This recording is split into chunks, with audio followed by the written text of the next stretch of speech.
to ask all the dignitaries on the stage the questions that they would like to ask. Yes, ma'am. Yes. Please start already. Somebody can give you the mic? Take it from you.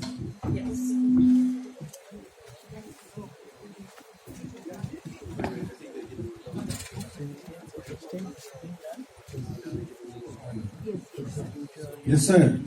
This is for Mr. Pal. So, what will be the next UNESCO heritage site after the Simla heritage? There is not a single site has been recognized as a World Heritage Site. Can we expect any further site to be recognized as World Heritage Site? You're talking about World Heritage Site. Yes, sir. It's a little bit outside of the topic for today, but I'm happy to try and answer. What is your question exactly? After Simla heritage line, railway line, not a single heritage has been listed as UNESCO's World Heritage Site. I'm not sure I understand. I mean, every year, India, like any other country, has the possibility to nominate a site and get one site inscribed. So this process is going on. As you know, the session of the World Heritage Committee this year has currently been suspended, so we don't know exactly when it will happen. But with a little bit of luck, if all the stars are aligned, India would have a chance to get one more site, World Heritage Site. Currently, India has 40. So let's wait and see. That's the best answer I can give you. I think. So kindly give us your name. Ma'am, Saurabh from ANI. Ma'am, can you just elaborate upon capacity building exercise workshop? What is it exactly it is? So I would request Manvi Sage to answer that question. The capacity building workshop is to tell the professionals, to train the professionals and also the academicians and students how dossiers are prepared, what are the domains of ICH. The entire government of ICH is very large, and even to deconstruct the definition, to take it apart, and how this can be incorporated in museums, how museum functions can start incorporating ICH, reflecting ICH. We want to do it over the next 1 year. This workshop is the start of it. So tomorrow there will be students, there will be PhD scholars, there will be academicians who will take part in this workshop, and they will do it in a manner where there is theoretical discourse, but then there will be an activity also which tells them how to exactly do it. You know, it's easier said than done. So this is about the capacity building workshop. Ma'am, my next question to sir. UNESCO team will be visiting Kolkata on September 1st. Can you just brief us about the visit? Yes, I think it's we are here in the context in part of the Durga Puja celebrations. That's why Tim Curtis is visiting. And we wanted, first of all, to make sure that we would be here celebrating with you. That's why we responded immediately and positively to the kind invitation of the Ministry of Culture. Again, you have to understand that UNESCO is first and foremost an intergovernmental organization. All of the, and that, I'm sure that will be one of the things discussed in the workshop, because sometimes it's not obvious to many of the stakeholders. Any nomination has to be channeled through the central government. So the inscription of Durga Puja happened after it was channeled through the central government, and we're very happy and proud to be with you today to honor this inscription. And then we have been invited, Tim and I, to represent UNESCO for celebrations that will take place in Calcutta on the 1st of September. There have already been a number of more informal celebrations, but quite clearly, locally, there's extraordinary enthusiasm around the inscription, and we'll be happy to be there locally with the people of West Bengal and Calcutta to celebrate also this inscription. Thank you. Durga Puja in Kolkata. I fail to understand Durga Puja in Kolkata or Durga Puja in Bengal. Before partition, the entire Bengal was celebrating in the Durga Puja. Today also. So, could you just clarify what is the correct Durga Puja in Kolkata, Durga Puja in Bengal? So every time an element is nominated, Durga Puja in Kolkata, it is a highly decorated, colorful puja. There is no link with the other parts of the Bengal. so every time an element is nominated, we present a dossier to UNESCO, and that dossier talks about specifics of the nomination. So we had specifically nominated Durga Puja of Kolkata, which is why it is Durga Puja of Kolkata. Like Mr. Curtis said in his penultimate slide, Garba of Gujarat. So in that vein, it has nothing to do with, I am not talking about the nothing in Garba and all that. What I am saying, the entire Durga Puja is it is performing in the Bengal, other parts of the Bengal and this part. Durga Puja, sir, is performed all over the country. In some part, I am coming to the all over that. I am just asking you, the celebrating the Kolkata. It is correct or it is the Bengal is correct? So Durga Puja, in some form or the other, is celebrated throughout the country. Like it is Navaratras in Gujarat. Okay, in South it is celebrated in some other way. It is Dashera in many of the northern parts of the country. No. Please let me answer. I am 50 years old. I know everything. I am just asking You are not a reporter. Why you are troubling us? So it is incidental that the element got nominated as Durga Puja of Kolkata, which is why this term comes up on the screen, and which is why we are celebrating the inscription of Durga Puja of Kolkata. It is not to take away from the fact that Durga Puja is one of the most revered festivals which is celebrated under different names in almost every part of this country and also the neighborhood. Thank you. Madam एक सवाल है मेरा रविकांत हूँ ABP news से ये जो inscription हुआ है इसके बाद दुर्गा पूजा को प्रमोट करने के लिए क्या कुछ किया जाए? एक बार जब इंस्क्रिप्शन होता है तो उसमें जो प्रोसेसेस इन्वॉल्व रहते हैं, जो सेफगार्डिंग मेजर्स वगैरह होता है, इंस्क्रिप्शन की प्रक्रिया के द्वारा वो सबके सामने आता है. तो उसको हाईलाइट कैसे किया जाए, उसको सेलिब्रेट कैसे किया जाए, इसकी कवायद हर तरीके से होती है. और इस जैसे ये वर्कशॉप हो रहा है, इसमें हम लोग ये देखेंगे कि क्या ऐसी खूबियां थी इस फेस्टिवल के अंदर, या क्या हम लोगों ने उजागर की जिसकी वजह से इसका इंस्क्रिप्शन हुआ. So in a way it is retelling the story of Durga Puja and also the aspects of Durga Puja that merited this inscription.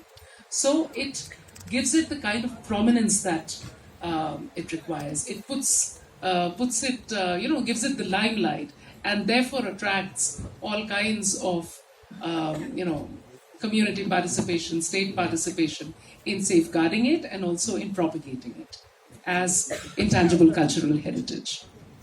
I have a question here. If I can get a mic. No. Can you hear me? Yeah. From the pleasant shop. Lady here.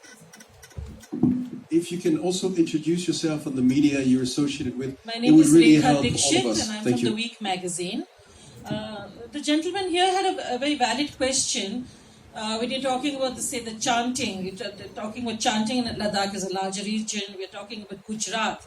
We're talking about an entire state. I mean, I can understand, the culture changing from state to state. But specifically, why has this been inscribed as the Durga Puja of Kolkata and not, say, West Bengal? Why not the state? That is the question. It is purely incidental. No, what is the incident? This is how we titled the dossier. Why? We can go into It becomes it. very urban. But that was the question, because we are talking about Gujarat as a Garba. So we're talking about the entire state. I don't think there is any, great reason to it. This is how it is. It is, like I told you, purely incidental. We can go into 2 years, 3 years ago when the element was nominated. We can go into the logic of why it was done back in the day. But in and of itself, it is incidental. It's just the title. So at that time, in their wisdom, it was decided. The competent authority would have decided that, it should be titled so. But Durga Puja is the significance of this inscription is the celebration of Durga Puja itself, is the recognition of Durga Puja itself in the representative list of humanity. मैं संगीत नाटक अकादमी से हूँ और इस पर मैं थोड़ा सी रोशनी डालना चाहूँगा 300 साल कि जब पुराना हम मैं सुमन कुमार 300 साल पुराना दुर्गा पूजा है। हाँ 300 साल पुराना है 400 साल पुराना है और भी पुराना है कोलकाता सुल्तानुटी और गोविंदपुर तीन गांव से कीर्तिदास रामायण जो है उससे भी रिलेटेड है। ठीक है, तो दुर्गा पूजा और आदिकाल से दुर्गा की आराधना होती रही है। तो इसमें कोलकाता क्यों? क्योंकि आप जब इसको देखेंगे ICH के सेक्टर को देखेंगे तो इसमें जो 5 एलिमेंट हैं या विविध आयाम हैं, उसमें सस्टेनेबिलिटी भी है, उसमें कैसे एक एलिमेंट जो है हमारे सोसाइटी को जोड़ता है, मासेस को जोड़ता है और उसके लिए एक कहें तो मार्केट भी तैयार करता है। कैसे वो लोगों को एक्सप्रेशन करने के लिए या वैसी जगह प्रोवाइड करता है, अपने आर्टिस्टिक जो पार्ट है उसको भी डिस्प्ले करने के लिए खूब सारे मौके बनाता है। दुर्गा पूजा देश में हर जगह होता है, लेकिन कहीं एक कम्युनिटी के रूप में सिर्फ होता है और वो थोड़ी सी वाइब्रेशन करके खत्म हो जाता है। लेकिन दुर्गा पूजा जब कोलकाता में होता है तो वो पूरा विश्व देखता है। You agree with me? क्योंकि दुर्गा पूजा के वक्त पर एक एक पंडाल जो सजता है, एक एक गली जो सजता है, एक एक मोहल्ला जो सजता है, उसमें हम सब कुछ भूल जाते हैं कि कौन किस जात का है, कौन किस मजहब का है, कौन, लेकिन सब पूरा प्रदेश पूरा देश उस वक्त मना रहा होता है। लेकिन कोलकाता में खास बात होती है, जैसे त्रिपुरा में भी आप देखें खास बात होती है। हाँ, इसीलिए ऐसा महसूस किया कि हम जो चाहते हैं कि हमारा एलिमेंट जो एक एक एलिमेंट है वो हम मैटर करे, आने वाले भविष्य में इस तरह सेलिब्रेट हो कि वो हमारी जीविका का साधन बन जाए।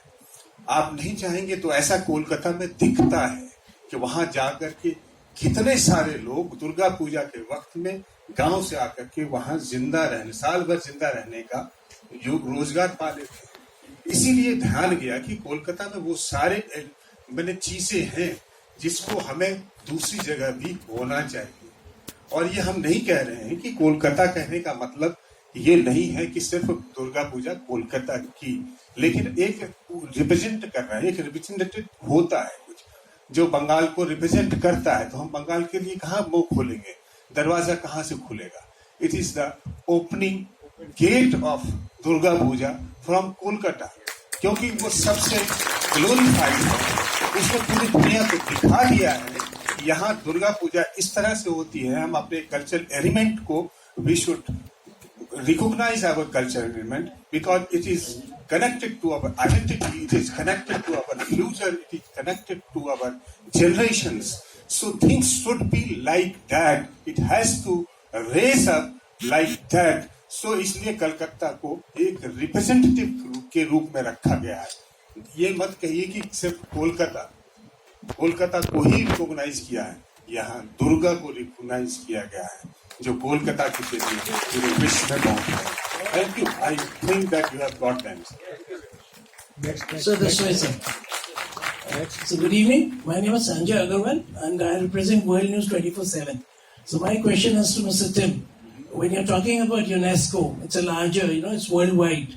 So when you're talking about any festivals per se, so are you going to showcase them across the world like now at the festival time when it's happening across in India?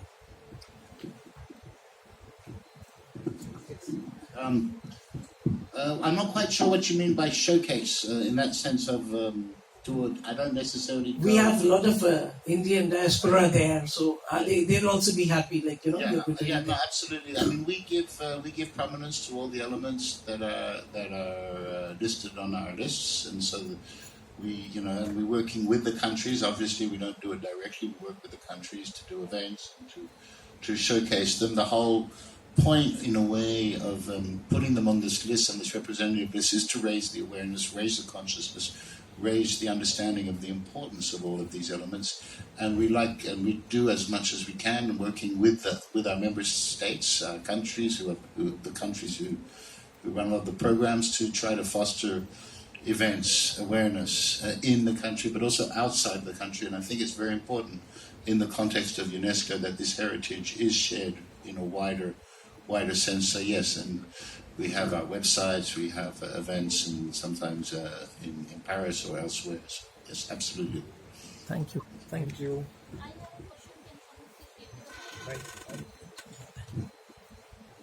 Next. Hello, sir. Myself Nishi, I am asking to you on behalf of Hindustan News Agency. I just want to ask you that UNESCO is, that universal agency. I just want to know, is there any possibilities or is there any things to be like that? Ki Durga Puja now can be happening all over the country, and some of the countries are more interested to conduct that festival in their own country, like that. Many of the festivals we already celebrated. Just Krishna is already global now. So, what are the possibilities of behind that? Ki yes, Durga Puja is now being showcased all over the country, world as well. So. No, I think absolutely. I think there's a great possibility, and we hope to foster exchanges and connections. It is representative when we do the intangible cultural heritage, because we are very aware that intangible cultural heritage happens in myriad forms in different places. It's not always tied to one specific place, and it happens all of this. So I think, as I said, it is a part of the purpose of this convention to foster and facilitate exchanges and recognition and global awareness, if you will, of the importance of not only this one specific festival, but these kinds of festival and why they must be safeguarded and transmitted to the next generation. So. Yeah, perhaps here I can say something that Tim cannot, which is that I feel sometimes that there's too much emphasis on the list. Okay, ICH convention is not just about the list. Let's not be sort of obsessed about the list. It's very important, obviously, and that's why we are here today, to celebrate the latest inscription. And I hope that in a few months there will be yet another inscription for India. But as I tried to underline earlier, I don't know if you were here, there's so much more to intangible cultural heritage. It's impossible for India to ever inscribe its entire intangible cultural heritage practices. Impossible, because there can only be one every year. So that is why we always encourage, with the Ministry of Culture, with all of the partner institutions, to have as many workshops as possible, as many events as possible, and training so that people understand the importance of the thousands and thousands of intangible cultural heritage practices around the country, and why they need to be safeguarded and how they can be safeguarded. That's why here from our office in New Delhi, we have tried to multiply the occasions to reach out in different ways. Tim is sort of in a way, the master of the list, and it is very important. But from here, we've worked with other partners. We've worked with the tourism industry. We've worked with a variety of partners. I mentioned the wonderful partnership we just started with Royal Enfield, a surprising partnership to many. And together, we're going to go and try to see how we can better document and ultimately help recognize and safeguard intangible cultural practices, in this case in the Himalayas, beginning with the Northeast. So let's not be too focused on the list, I think is a very important message. Ma'am मेरा एक सवाल से जुड़ा हुआ है कि गुजरात के बाद क्या कुछ और भी प्लानिंग है, किसी और भी पूजा को शामिल करने वाले हैं, गणेश उत्सव जैसे हैं क्या? जैसा कि अभी लोगों ने कहा आपसे कि इंडिया में इतने सारे ICH प्रैक्टिसेस हैं, सिर्फ फेस्टिवल्स और डांस फॉर्म्स ही नहीं हैं, और भी बहुत सारी हमारी कलाएं हैं और बहुत सारे क्राफ्ट ट्रेडिशंस हैं. तो हम लोगों का इन वर्कशॉप्स के ज़रिए यही हमारी इच्छा है कि हम मैक्सिमम कवरेज दें. देखिए, जैसा कि अभी मिस्टर कर्टिस ने कहा और उसके बाद मिस्टर फाल्च ने कहा, we can nominate only one element per 2 years, right? But the number of elements that we can document and put in our national inventory the kind of awareness that we can generate through these workshops, and by collaborating with myriad stakeholders and a lot of practitioners, people in academics, research, non-governmental organizations, government itself, various ministries. So that is basically to raise awareness, generate awareness, and do the work of documentation. Documentation of our best practices, best safeguarding practices, creation of dossiers. तो इस workshop के जरिए सारे लोगों को, सारे participants को इसके बारे में बताया जाएगा, so that maximum number of elements are put in the national inventory. एक बार ये हमारी तैयारी हो जाती है, then it becomes easier for us. Then perhaps we can make a case with UNESCO that you allow us to nominate 2 elements, 3 elements every year, perhaps. Who knows? It's an evolving convention. So that हमारे और भी बहुत सारे elements को इस तरीके से inscription उनके होने की संभावना बढ़े. Thank you. Can I add to that? So the questions which were there from the gentleman here and you, and then see, the listing is only endorsement and recognition from an international body, UNESCO. The responsibility of practicing it lies on the community, and the responsibility of the government of that country is to support the community. So we have to raise awareness. If we have to celebrate it, we have to support the community. If we have to raise awareness about it amongst professionals, we have to do more training. So UNESCO has done it, and we are very happy, and we hope that this really puts a sense of pride in us, and it tells us to document more, as Lily has said. We need to create our own pool, our own data. Not just one element per year or 2 years, but hundreds. We can do it at national level. Who is stopping us? And when we do this, then the community also, who are leaving practices, who are leaving because of the pressures of modern needs, will get encouragement to practice it. They will only be able to sustain it. So it's a very participatory process where UNESCO recognizes, the government, the administration supports, creates awareness, academic bodies will have to do research, and communities will have to be given a nurturing environment to celebrate these festivals, these traditional practices. I'm going to add one thing further to what Dr. Manvi has said. And that is that this is such a remarkable country, and we have reiterated it through this entire 2 hours and through what we've seen. We have more than 6 climatic regions. We have a 3,500 sea line. We have huge numbers of people, festivals, religions. Can you imagine how much ICH we have? So we should actually, instead of looking at others, we should actually have a citizens' charter, a civil society charter, a charter for all of us, because at the core is the community and the individual whose ICH it is. And it is our responsibility as citizens to safeguard, to document, to highlight ourselves. And how marvelous if it's recognized by UNESCO, but it is a long and slow process. So our national inventory is where we should be really invested in, where we can then put up things literally on a daily basis, and it is safeguarded and contributes to the SDG goals of sustainable development and the future.